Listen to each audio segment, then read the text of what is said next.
Hi, this is Dr. Fox, and let's talk about the external heart features. In this video, we'll describe the surface of the heart and what they contact. We'll also describe the borders of the heart and with which chambers they associate. We'll also discuss the sulci of the heart, where they're found, as well as the auricles of the heart. So let's start with the heart surfaces. There are several surfaces of the heart that you are going to want to know about.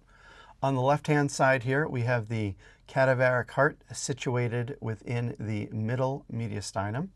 And we can see anteriorly here, this is the anterior surface of the heart, also known as the sternocostal surface of the heart. If we were to look in the illustration here to the right, we could see that anterior surface of the heart is quite a bit of real estate that we would see in an anterior view. If we were to rotate the heart so that we can see its right side, we would see that there is a right surface of the heart. If we were to rotate the heart so that we can see the left side, we could see the left surface of the heart. Now that left surface of the heart is also known as the pulmonary surface of the heart. If we were to rotate the heart around so that we can see its posterior aspect, we could see the base of the heart. That can be a little confusing because usually we think of bases as being underneath, but in this case, the base of the heart is posterior. The underneath surface of the heart, which you can't see hardly at all in the anterior view, is known as the diaphragmatic surface of the heart. And that's the surface that is looming over the diaphragm. There are also several heart borders that you're going to want to understand. There is the superior border of the heart. That superior border of the heart is associated with both the right and the left atrium. There is a right border of the heart. Keep in mind this is patient right, observer left. So make sure that you have your right C's, left C's all oriented properly. So the right border of the heart is in association with the right atrium and only the right atrium. Moving inferiorly, we have the inferior border of the heart. This is also known as the acute margin. And I can talk about that toward the end of this video. But that acute margin of the heart is associated with both the right and the left ventricles, although it is more associated with the right than it is the left. On the left-hand side, we have the left border. The left border is associated with the entire left side of the heart, both the left atrium and the left ventricle. In fact, here we can see the left auricle, which is an expansion of the left atrium. And where the left border of the heart and the inferior border of the heart meet is an area known as the apex of the heart. It's the little point of the heart which points left laterally and a little inferiorly. Now let's look at the various grooves or sulci of the heart and the auricles of the atria. So the heart has several grooves within it, and we'll see this best toward the end of this video when we manipulate the heart. But there's something known as the coronary sulcus. We can see a little bit of it there, and we can see some of it there. That's going to continue all the way around the heart. That coronary sulcus is in a coronary or frontal plane, so it's named for its anatomical direction. Has nothing to do with the heart itself in terms of its name. It has to do with its anatomical orientation. This coronary sulcus is in association with the various heart valves, so tricuspid and bicuspid valves, pulmonary and aortic valves are all in close association with the fibrous skeleton of the heart, which is in line with that coronary sulcus. We also have interventricular sulci, which we can see the anterior interventricular sulcus there. There's a posterior interventricular sulcus that we can see on the diaphragmatic surface.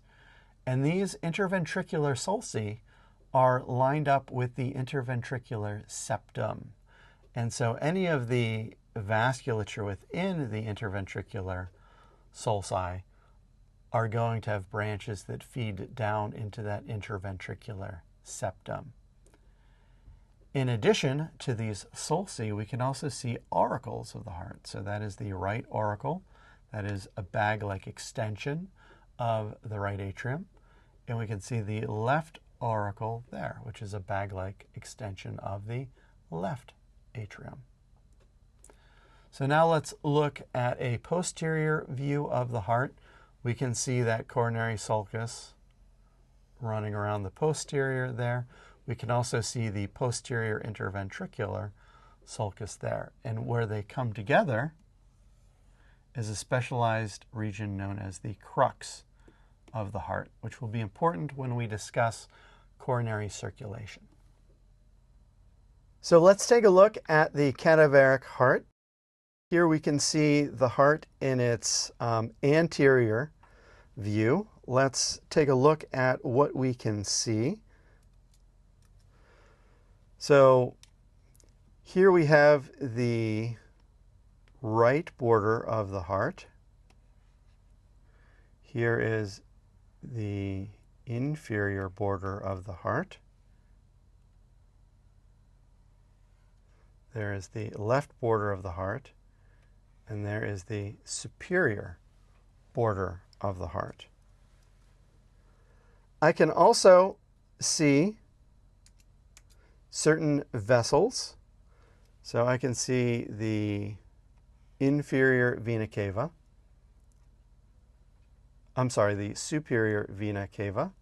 I can see the pulmonary trunk.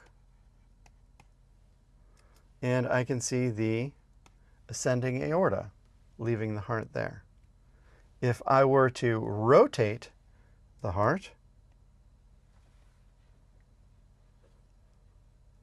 I would be able to see the inferior vena cava, which is located there. So those vena cavae are going to send blood into the right atrium. So let's rotate the heart a little bit. Let's, in particular, pay attention to some of the sulci. So let's return back to anatomical position. And I'm going to highlight for you the coronary sulcus there. You can see a little bit of the coronary sulcus there. I can see the anterior interventricular sulcus there. And if I were to rotate the heart so that we can see the diaphragmatic surface as well as the base, I can see the coronary sulcus running there, and I can see the posterior interventricular sulcus there. And where they meet is the crux.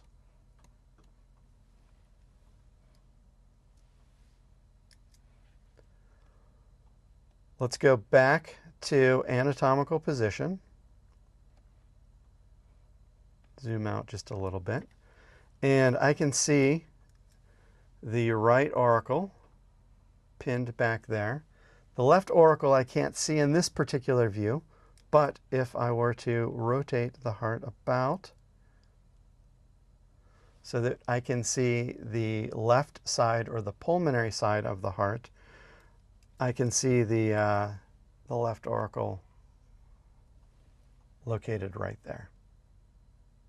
So the inferior margin of the heart we call the acute margin.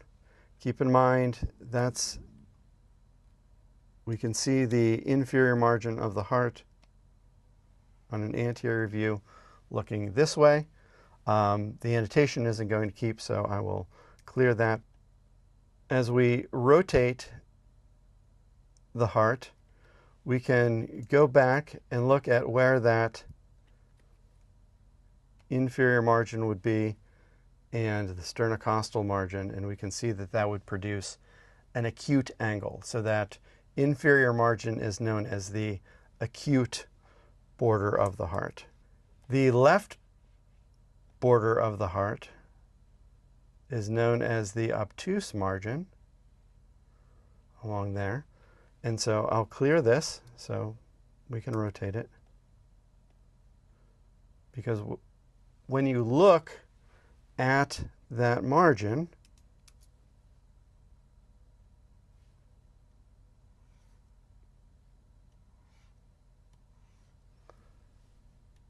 that would create an obtuse angle from the sternocostal surface to the left border of the heart.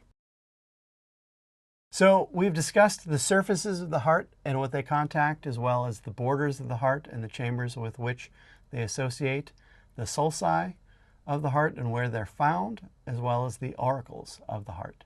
Thank you so much for your time, and I'll see you in the next video.